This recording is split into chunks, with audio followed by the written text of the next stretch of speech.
Então, digamos assim, tem passos, tem menos passos em relação aos cães primitivos, mas eles são isso, né? Na verdade, a evolução de um cão primitivo dentro de uma população, principalmente ligada a essas altas latitudes, né? Onde o inverno é prolongado, e você tem desde muito tempo evidências de que eles já eram utilizados como animais de trenó, de animais de tração e como comida.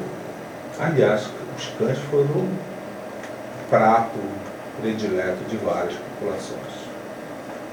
Polinésia, o mundo andino, o mundo mesoamericano, os indígenas da América do Norte, continuam sendo no Oriente. Esse é o nosso grande problema, não passa de uma hipocrisia, um conflito de valores, porque alguns animais são menos animais do que os outros para nós, ou são mais humanos do que os outros. A gente não tem problema nenhum em ter fazendas de porcos, que são animais extremamente inteligentes. Porcos basicamente têm todas as capacidades cognitivas que um cão tem. E nós não temos problema nenhum de criar esses animais em lugares pequeniníssimos e matá-los em grande escala, de uma forma impessoal, inclusive. Mas os cães, eles conseguiram esse tipo de diálogo conosco. Porcos também foram domesticados, mas não foram domesticados pelas mesmas razões que os cães foram. E também existe uma agência dos porcos nessa ilha. Em alguns lugares, principalmente em ilhas como Nova Guiné, você vê uma tentativa, ou melhor, um processo do que a gente pensa em domesticação nos porcos selvagens, que existem em vários lugares do mundo. Mas não acontece. Ela é atropelada pela dispersão do nosso porco, do porco que foi domesticado na Ásia. E ela vai atravessar os mares, ela vai atravessar o oceano para chegar nas Américas. E eles vão fazer parte da nossa paisagem e talvez uma das fontes principais de proteína animal que nós temos. Mas por que nos fere tanto a nossa relação, a nossa afetividade, quando você pensa em cães sendo consumidos? Existem campanhas contra a China, contra a Ásia, e na verdade o consumo de cães na China só tem aumentado. Inclusive agora eles capturam animais de outros países e levam para a China para o mercado de consumo de cães e gatos, mas principalmente de cães. Ontem eu estava vendo uma série do Zé Reinaldo sobre a união do Havaí como reino, onde um dos reis que está disputando o controle das ilhas está lá fazendo carinho num cão.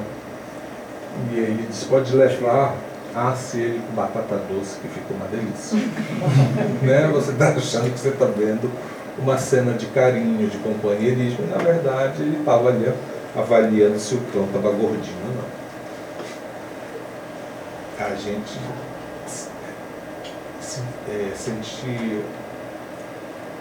se sente insultado por essa relação que cães e outros povos podem ter como fonte de proteína animal, como comida. Porque eles fazem parte da nossa vida afetiva, eles são mais do que animais para nós. Eles não são apenas como os outros animais. E aí vem a discussão do que nós falamos o que é macho e humano, que entra exatamente nessa visão dos outros, das outras espécies e do mundo natural que nós, na sociedade ocidental, colocamos para fora. Ele existe para fora de nós. Nós não fazemos parte deles. essa relação antagônica, e obviamente depois da Revolução Industrial, mas desde da Revolução Agrícola, 10 mil anos atrás, ela vem se acentuando. As pessoas cada vez mais acham que é assim, mas dentro de várias disciplinas, isso na verdade, é um caminho cultural do Ocidente.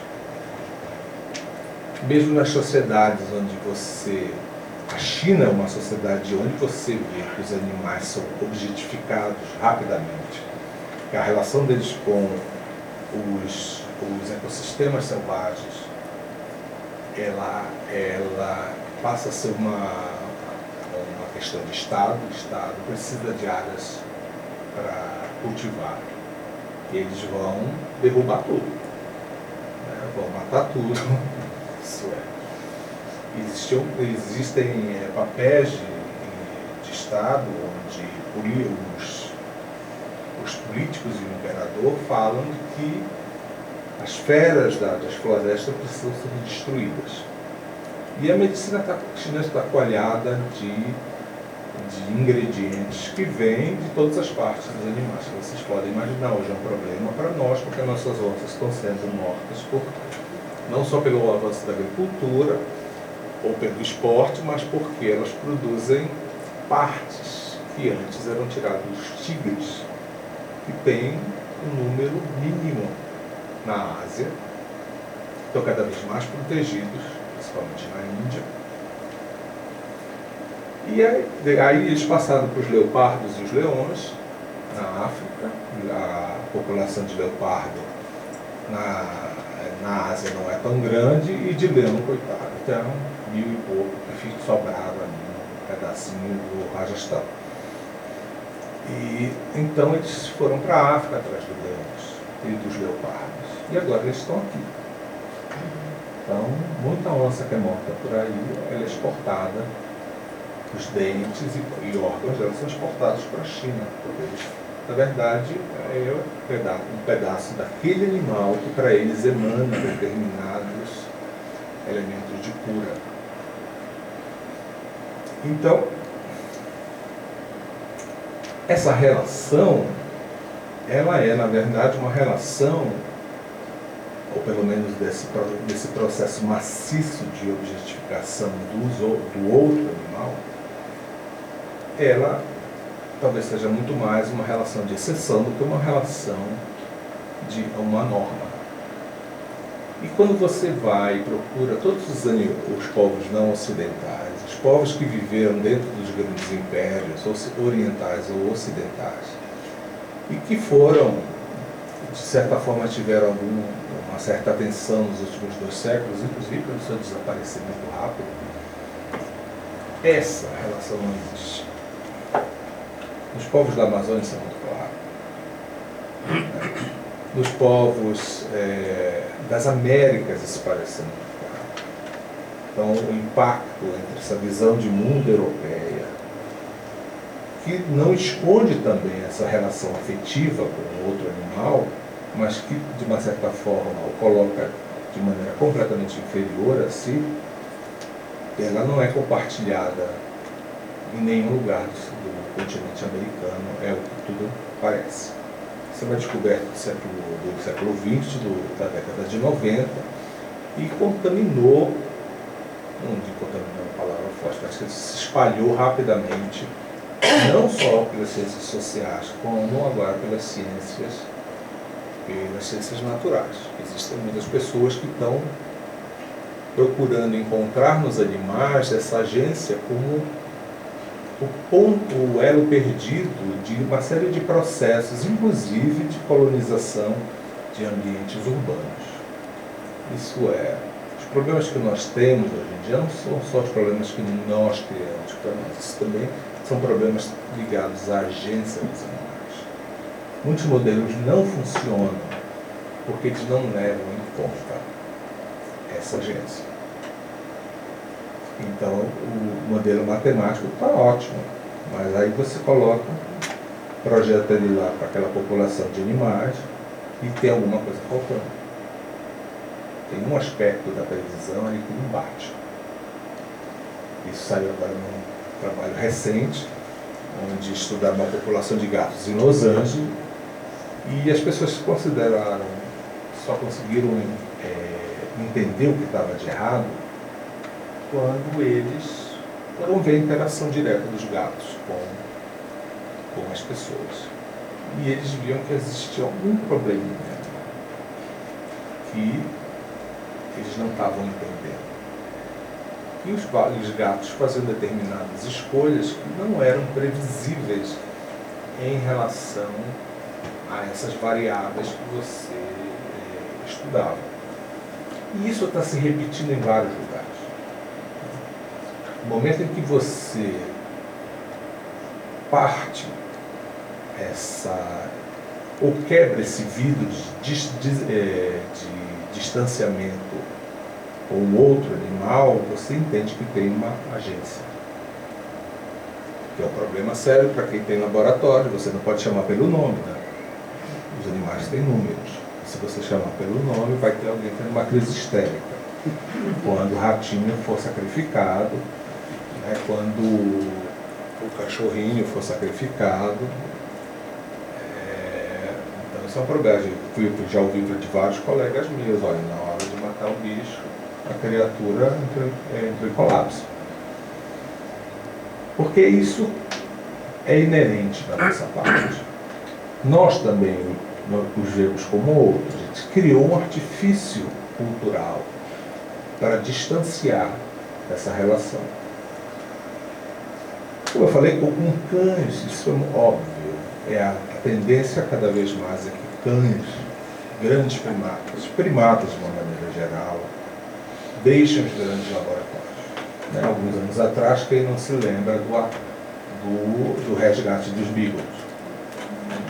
Eu tinha um aluno que fazia parte da turma de resgate e ele ficava me ligando para me contar o que estava acontecendo. Então, o que move uma parte da população a fazer isso? Você vai lá, você vai fazer algo ilegal, né? Você vai roubar o que é propriedade do Estado, ou melhor, de um empresário, né? De uma empresa. Mas, ao mesmo tempo, você conquistou a opinião pública. Então, todo mundo achou que estava certo, que a gente tinha que fazer isso mesmo. E a tendência é que a experimentação com cachorros desapareça da indústria. Com macacos, já está desaparecendo em quase todo mundo ocidental. Com grandes primatas na Europa, nos Estados Unidos, aqui, isso acabou. Com primatas de outra ordem, os nossos primatas daqui do Novo Mundo, ou os primatas de outra linhagem, também vai desaparecer. Porque existe um reconhecimento de algo muito familiar ali. Você não vai conseguir nunca domesticar um chimpanzé, mas você consegue fazer ele conviver com você. E aí entra um outro caso, que eu acho que é o mais fascinante de todos, que é de um animal selvagem, um animal que nunca foi domesticado, que foi intensamente usado em todos os níveis da nossa sociedade, que foi uma fonte importante de comida para os nossos antepassados e que passou a ser foi institucionalizado em várias sociedades, não só como um animal de importância utilitária, mas como um símbolo de prestígio e um símbolo e um ser divinizado, que são os elefantes. A gente, como ocidentais, a gente não... Os elefantes... quem viu o elefante no circo aqui? Era um espetáculo horroroso, né? Os elefantes lá apertadinhos, mas eles faziam o que as pessoas queriam. De vez em quando dava errado. Quando dava errado, você podia se agarrar ao primeiro poste que você encontrasse na sua frente. Mas, em geral, as pessoas conviviam com aquele risco sem grandes problemas. Elas têm os elefantes em zoológicos. Se você perguntar para qualquer tratador, ele vai dizer o melhor animal para você cuidar são os elefantes. eles fazem tudo o que você pede, eles aguentam a dor, eles têm de alguma forma uma compreensão do que você está fazendo, é para o bem dele. Isso criou todo um transtorno internacional no Ocidente, principalmente, e no Oriente também, sobre essa contradição do nosso comportamento em relação aos elefantes. Obviamente que existe um perigo de extinção, porque ainda o tráfico de marfim é um problema sério, a expansão de áreas agrícolas, isso é perda de habitat, é um problema sério. Então a gente não sabe quanto tempo a gente vai conseguir manter essas populações selvagens. Mas existe um grande problema ético. E esse problema ético está ligado à longa história que os elefantes têm nas nossas sociedades. Na Ásia Antiga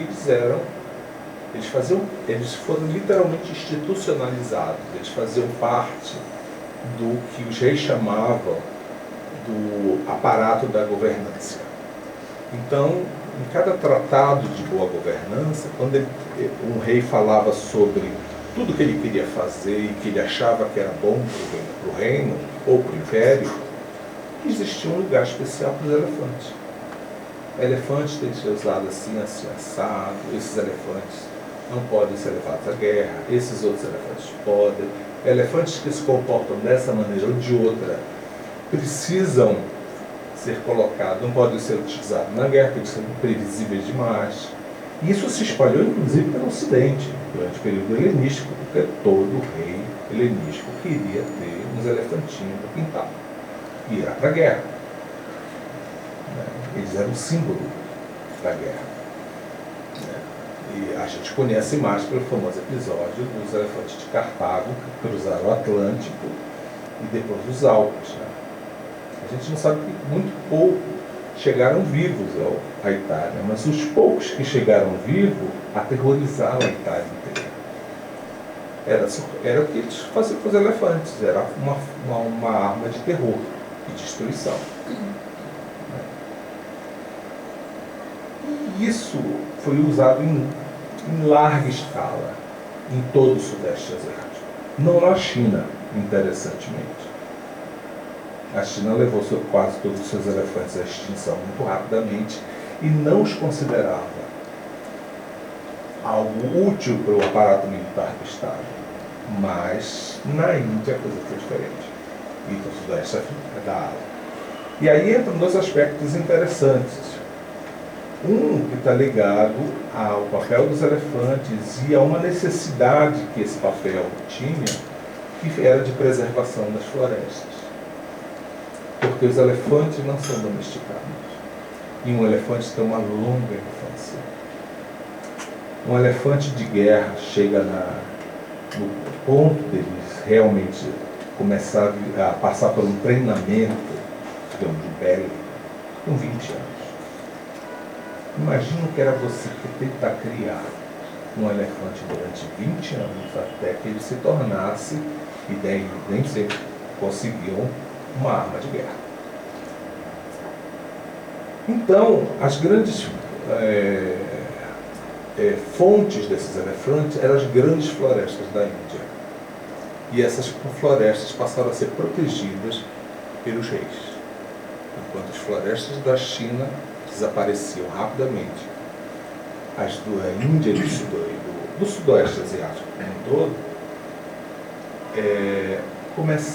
eram preservadas, porque elas eram fonte de várias coisas, mas mais do que tudo, de elefantes. Um rei não podia ser um rei sem ter um número X de elefantes. E quanto maior o número de elefantes que você tinha, mais poderoso você era. Esse uso cultural do elefante, que também faz parte da principal, pelo menos da mais antiga religião do Oriente, religião institucionalizada pelo hinduísmo,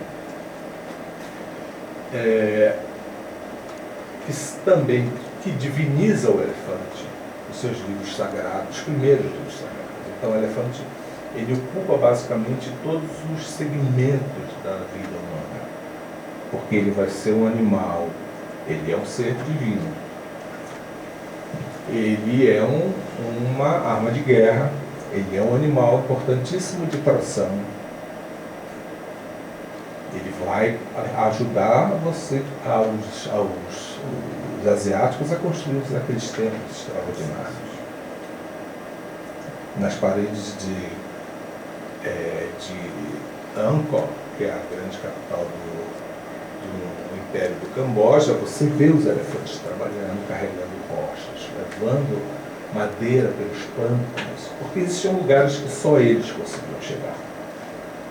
Eles subiam as montanhas, eles entravam em áreas de pântano, eles atravessavam braços de mar. E isso era reconhecido pelas pessoas. Então, o elefante ele preenchia, basicamente, todos os aspectos da vida de um reino asiático, inclusive da domesticidade. Porque até hoje existe na África o chamado elefante doméstico. O elefante, que hoje em dia é um sinal, não só é um sinal de imensa riqueza, você conseguir manter o elefante na Ásia, porque, principalmente na Índia, onde são proibidos de fazer basicamente tudo, você não pode mais usá-los para nada. Talvez para levar, coletar, fazer alguns trabalhos específicos, mas assim, são animais que hoje em dia têm um papel muito mais simbólico. E em algumas áreas restritas você vê ainda uma diversificação de comportamento que se assemelha ao que foi no passado. Mas até mesmo na chegada do Império Britânico, quando eles conquistam a Índia, começam a se expandir por toda a Índia, existia um departamento que era voltado exclusivamente para administrar os elefantes do Império. Se você for lá no monumento à Rainha Vitória, a Índia é simbolizada por um grande elefante. E esse animal não é doméstico, não foi domesticado. Ele simplesmente é um animal como os nossos cães, como os primeiros lobos, que nós atraímos ou que colonizaram os nossos nichos. Ele entende a nossa linguagem. E nós conseguimos ensinar, a ponto de um elefante conseguir aprender comandos em várias línguas. Principalmente hoje em dia isso é muito comum, porque os elefantes passam de um lugar para o outro, e aqueles comandos eles reaprendem em línguas diferentes, e eles lembram os comandos em línguas diferentes. E aí vem para talvez o último capítulo, ou a última parte que eu acho que é mais interessante, que em todos esses animais, mas principalmente em cães, elefantes e grandes primatas, que não fazem parte desse rol de convívio, grandes primatas passam a ser algo interessante para nós a partir da modernidade, onde nós começamos a ver nos chimpanzés uma série de similaridades, e a gente começou, e com a teoria evolutiva, a ideia de que o nosso ancestral talvez fosse um animal parecido com o chimpanzé, começou a se popularizar. E eles viraram também objetos de curiosidade, mas você não consegue fazer um chimpanzé obedecer ordens e comandos com a mesma facilidade que você faz com o elefante. A chance de um chimpanzé matar você num processo desse é grande. Mas uma hora ele enche o saco, parte para cima de você e acabou a história. Nós não somos paros para chimpanzés. Eles matam uma pessoa com muita facilidade. Elefantes pode acontecer isso, até mesmo porque uma das instituições para a qual eles foram usados foi a guerra. Mas eles são muito mais obedientes, eles compreendem muito mais a nossa linguagem, a nossa alteridade, embora isso também seja fruto de um treinamento cruel, extremamente cruel. Mas esse treinamento, que é baseado inclusive no trauma e na separação dos semelhantes dos elefantes, faz com que eles desloquem a sua afetividade e o seu pertencimento, coloca entre aspas, porque muita gente não gosta do uso dessa palavra, para animais não humanos. Desloquem esse pertencimento para os humanos. Hoje isso é um problema, a gente está acabando com os circos, ainda bem, porque o circo foi uma das instituições mais cruéis que nós inventamos, onde o entretenimento, que começa na verdade com os grandes circos romanos, que dizimaram populações inteiras de elefantes, levados para lutar nessas grandes arenas, com outros animais, com pessoas. E depois se transformou num abastecimento de animais de prestígio, de marfim, e o surgimento do circo moderno, onde esses animais começaram a ser trazidos da África e da Índia em grande escala. Tudo passa por extrema crueldade. Hoje a gente está tentando reverter esse processo através de santuários, mas o ponto é que esse animal, como nossos cães, nós reconhecemos nesses animais uma alteridade. Nós reconhecemos emoções. Os etólogos mais desconfiados, uma vez o livro de Franz de Waal, que foi um etólogo famoso, morreu há pouco tempo, ele dizia, é difícil falar de elefantes e não falar de emoções, né? Como é difícil de falar de cães e não falar de emoções. Porque esse reconhecimento é mútuo. E a agência dos elefantes ficou muito óbvia desde muito cedo dessa coevolução. E até esse momento em que eles estão em franco processo de desaparecimento. Até a guerra do Vietnã, os soldados tinham mais dificuldade de atirar nos elefantes do que de atirar nas pessoas. Os elefantes eram um problema sério, porque eles faziam parte da resistência dos Vietcongs. Hoje em dia, a luta entre o governo, a ditadura militar de Myanmar com os povos das montanhas, é porque os povos das montanhas usam maciçamente elefantes. Os elefantes são os únicos que conseguem trafegar por determinados ambientes das montanhas. E com isso eles formam uma resistência quase intransponível para aqueles que vivem nas terras baixas. E para o poder militar, que tenta se expandir e controlar todas essas áreas. Eles ainda são um objeto de enorme prestígio nesses lugares. Um dos problemas agora, por exemplo, são os elefantes de templo na Índia, que são usados em grandes procissões. Não se engane, aqueles animais também são maltratados, muito maltratados. E você convencer as pessoas de que você não pode mais fazer aquilo. Imagine você convencer um indiano de que aquele Deus, ou aquele animal que simboliza um Deus, e uma vez por ano vai ter uma procissão, vai atrair 500 mil pessoas. E eles vão carregar, não só vão aparecer como deuses, mas eles vão carregar os deuses nas costas. E você tem de dizer que aquilo não pode mais acontecer. Era como dizer que o andor da Nossa Senhora Aparecida fosse um elefante e a procissão tinha de parar, porque acredito que isso não era certo. Então, eu vou parando por aqui. Eu já dei elementos para vocês para vocês refletirem sobre o que eu acho que seria um primeiro passo para responder essa pergunta que é complexa, sobre o que nós chamamos do amor que nós temos pelos animais, ou por alguns animais. Ou pelo menos esse amor que agora começa a se generalizar.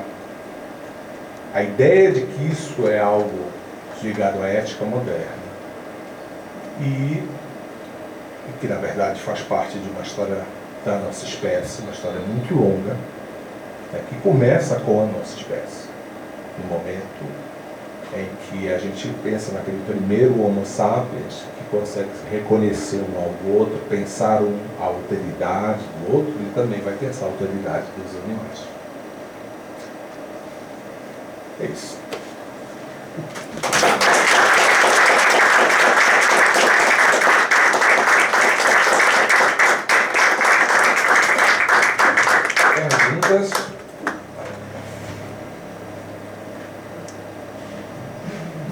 digerindo, calma. Está digerindo ainda. Digerindo para chorar em casa. Eu tenho uma pergunta. Professor José Reinaldo. Não, eu não sou da área. Mas você falou que que os elefantes entendem, têm uma certa forma de interação com seres humanos e tá. E a minha pergunta é, e por que eles não são domésticos nem domesticados? Qual é a diferença entre um elefante que eu trato, ele entende o tratador dele, ele se lembra do tratador, ele responde ao tratador, ele não ataca o tratador, e o gato na sua casa? Por que você vai dizer que um é domesticado? Então o gato também tem umas dúvidas, mas o cachorro e o elefante? Bom, existem os marcadores genéticos, nas diferenças de distanciamento genético, e isso é um primeiro problema, porque na verdade os elefantes que vivem nas aldeias, que vivem nos templos, e pelo registro histórico que formavam esses grandes exércitos, formavam esses animais que ajudavam os humanos na construção dos templos, colaboravam com os humanos, eles não são diferentes do ponto de vista genético em nada dos elefantes selvagens. Você tem duas grandes populações hoje em dia na Ásia, que é a população continental, e os elefantes das ilhas de Bornéu, da Indonésia, que a gente acha, de Bornéu principalmente, a gente acha que foi um efeito ilha. Essa população se separou há algum tempo dos elefantes da Ásia, e geneticamente, dentro desses marcadores que a gente considera importantes para pensar, principalmente o conceito de espécie, que é um conceito infernal na biologia, é o pesadelo de todo biólogo.